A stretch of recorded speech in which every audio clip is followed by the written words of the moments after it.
righty, we're back from the break, and as I promised, we had Arlene on the phone. Arlene, are you there? I'm just calling because I'm Dr. Christensen's patient. Excellent. And I have to say that he is the best chiropractor, and he's very thoughtful, very consistent, and really talks to you.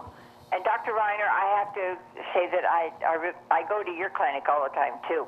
Great. I see Renee. Yeah. Because Dr. Christian was on, I wanted to make sure that everybody knows how fantastic he is. Well, thank you, Arlene. And how he really takes the time to talk to you. Yeah. That's all I got to say. Thanks, Arlene. And I'll see you Thursday. You got it. Yeah, and I do like that about you.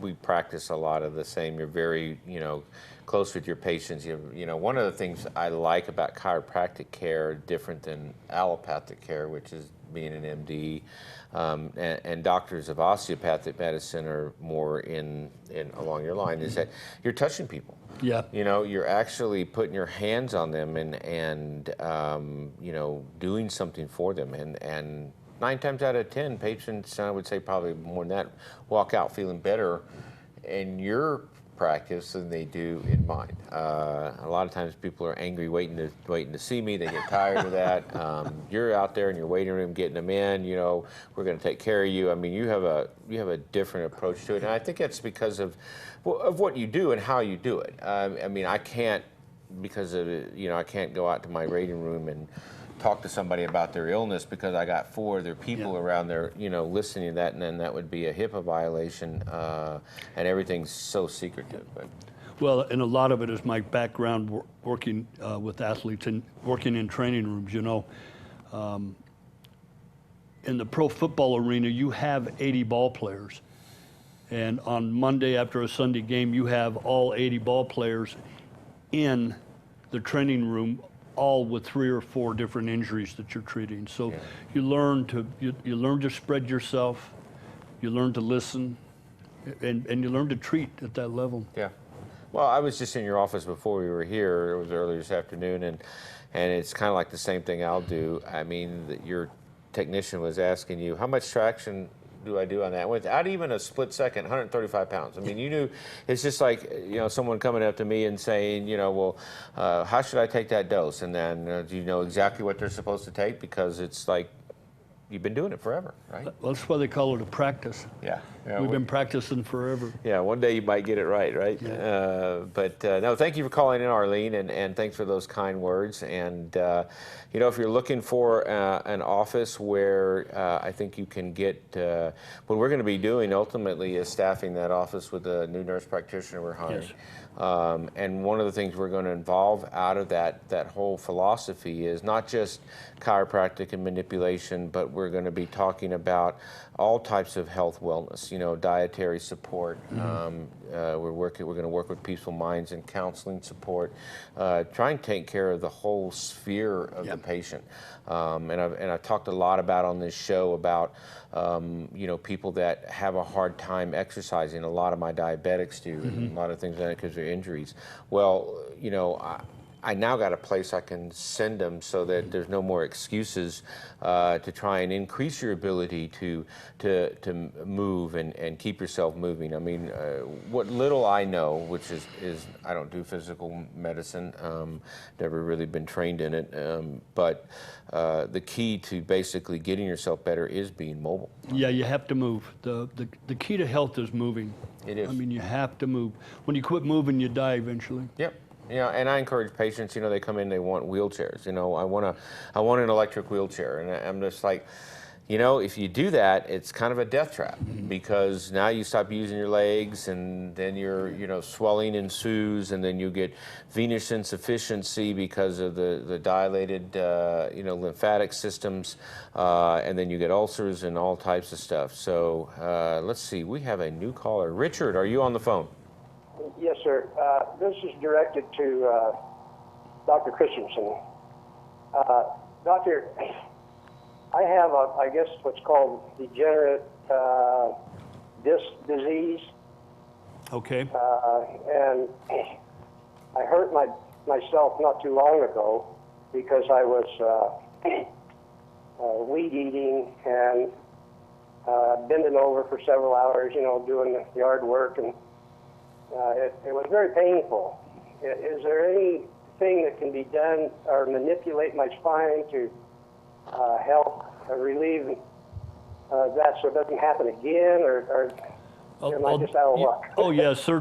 This time of year is my busiest time of year because I've got dozens and dozens of patients that are out pulling weeds, and then it rains, and then they got to pull them again, and you're not in shape in the beginning to do that. And let me just address the arthritis in your back. That's a wear and tear arthritis. All of us get that. Some of us get it worse than others, but it responds to treatment. Sometimes we get it and we end up with pain down our legs or pain down our arms. The treatments that we do in the office also respond to that. We do a decompression therapy utilizing traction. There's 3 forms of decompression. There's a discectomy and a laminectomy. Those are both surgical forms. And then there's a mechanical form of tractioning the spine that helps to alleviate the symptoms and the problems in the low back and in the neck that also emanate into the hands and into the legs and the feet. So yes, I'm very familiar with this time of year and guys that get on the back of their weed eater and overdo it. Okay, just one other question. Where are you located? I kind of tuned in late. We're at 2080 Calvada. Which Where's is that near?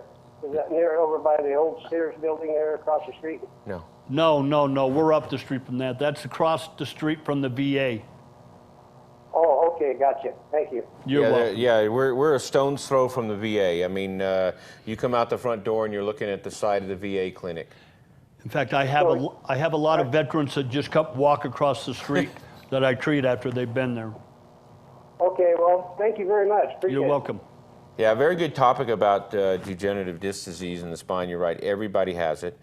Nobody is really immune to it over the age of, I think, 30, or depending on what you do in your life. Injuries accelerate that because we talked about scar tissue but posture. I mean, I can't tell you how important posture is in alleviating, the flare-ups of degenerative disc disease. I don't know. I know you're aware of it. The term cumulative microtrauma. Oh, yeah.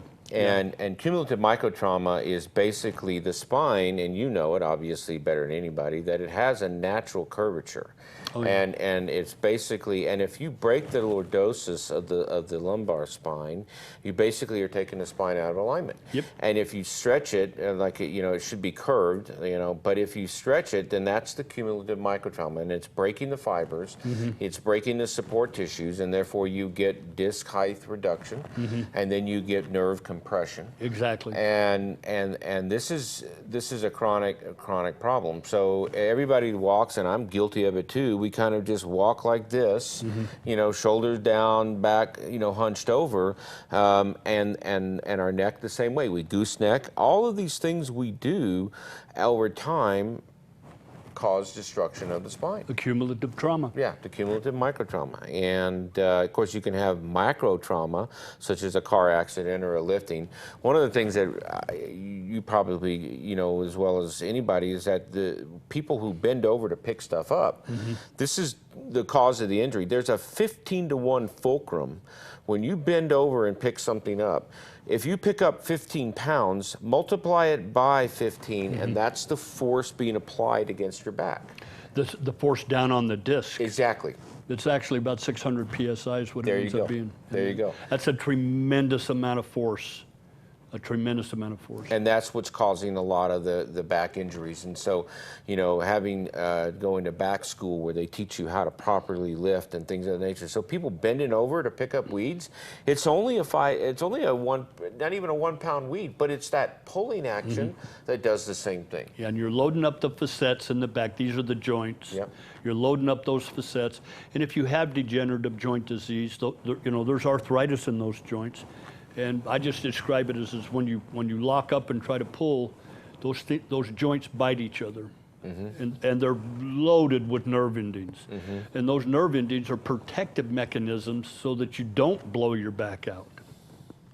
Yeah, see, I even learned something tonight. That's good. So, yeah. So yeah, and then so it is important, you know, to keep yourself moving, and so those people that get up in the morning and they're stiff and they're sore, that's degenerative arthritis.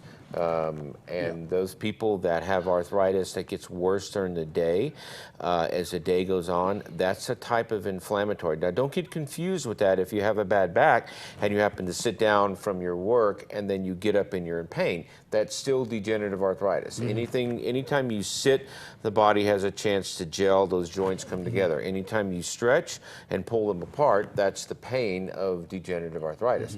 And so I encourage you, if you're having that, to get into Creig and let him put you on the traction machine and pull those joints a little bit and aerate. We talked about inversion tables and briefly, and we're going to go to break in a minute, and when we come back, I want to talk a little bit about that.